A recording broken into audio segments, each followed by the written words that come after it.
YCP నాయకులు వారి స్వార్థ ప్రయోజనాల కోసం దేవుళ్ల రాజకీయానికి లాగటం వారి నీతి సంస్కృతికి అర్థం పడుతుందని రాష్ట్ర Periki welfare development corporation chairman Vanaparthi Veerabhadrarao Badri పేర్కొన్నారు. కాకినాడ కరుణంగారి సెంటర్లో గల ఆయన నివాసంలో ఉన్న ఏర్పాటు చేసిన మీడియా సమావేశంలో వనపర్తి వీరభద్రరావు బద్రి మాట్లాడుతూ వైసీపీ ప్రభుత్వం తిరుమల తిరుపతి దేవస్థానాన్ని అపవిత్రం చేయడమే కాకుండా వారి స్వార్థ ప్రయోజనాలకు వాడుకుందని అన్నారు.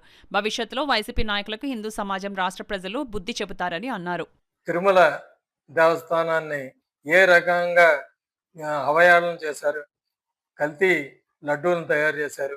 ఈరోజు ఏదైతే కొవ్వుతోని రసాయనాలతోని కూడిన లడ్డూలను తయారు చేశారని చెప్పి ఒక నివేదిక వస్తే అది జరగలేదని చెప్పి సిగ్గు లేకుండా మీరు దాన్ని తిప్పుకొట్టే ప్రయత్నం చేయడం, మరి ఏదైతే ఇవాళ రాష్ట్ర ప్రభుత్వం అభివృద్ధి బంధాలో నడుపుతుంటే మీరు రకరకాలైన నీచ రాజకీయాలు చేస్తూ రాజకీయ ఈవేళ ఆంధ్రప్రదేశ్ని అధోగతి పాలు చేద్దామనే మీ సంకల్పం ప్రజలందరూ కూడా గ్రహిస్తూ ఉన్నారు.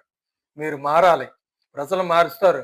ఏదైతే కలియుగ దైవం ఉన్నాడో మిమ్మల్ని ఖచ్చితంగా శిక్షించి తీరుతారని ఈ సందర్భంగా తెలియజేస్తున్నాం. మీరు మీ హయాంలో సుమారుగా 5,000 హిందూ దేవాలయ ట్రస్టులని నిర్వీర్యం చేశారు. అలాగే అనేక చోట్ల హిందూ భగవంతుల యొక్క విగ్రహాలని కూల్చడం, అలాగే హిందువుల మీద అనేకమైన కేసులు పెట్టడం, రకరకాలైన అరాచకాలు సృష్టించిన చరిత్ర మీది. మీరు అలాంటిది ఈవేళ హెరిటేజ్ మీద దాన్ని మోపడానికి ప్రయత్నం చేయడం, ఇవన్నీ కూడా ప్రజలు గమనిస్తున్నారు. ప్రతి విషయం కూడా ఆధారాలతో ఉన్నాయి. మీరు మాట్లాడిన ప్రతి మాట, మీరు చేసిన ప్రతి చర్య కూడా సోషల్ మీడియాలో ఇవాళ మిమ్మల్ని వెక్కిరిస్తూ కనబడుతున్నాయి.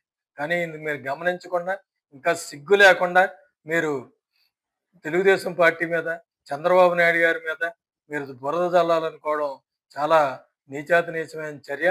ముఖ్యంగా మీరు ఏదైతే ఈవేళ కలియుగ దైవం వెంకటేశ్వర స్వామిని అవహేళన చేయడమే కాకుండా కల్తీ లడ్డూలను చేయడం, అలాగే పరకామణిలో డబ్బులను దొంగిలించడం వాళ్ళని మీరు సపోర్ట్ చేయడం, ఇవన్నీ కూడా మీ పాపానికి పరాకాష్ఠని ఈ సందర్భంగా తెలియజేస్తూ, మీకు రాబోయే రోజుల్లో ప్రజల బుద్ధి చెప్తారు. కలియుగ దైవం వెంకటేశ్వర స్వామి కూడా మీకు సరైన రీతిలో సరైన సమయంలో మీకు శిక్ష విధిస్తాడని ఈ సందర్భంగా తెలియజేస్తూ జాగ్రత్తగా ఉండమని ఈ సందర్భంగా హెచ్చరిస్తాం.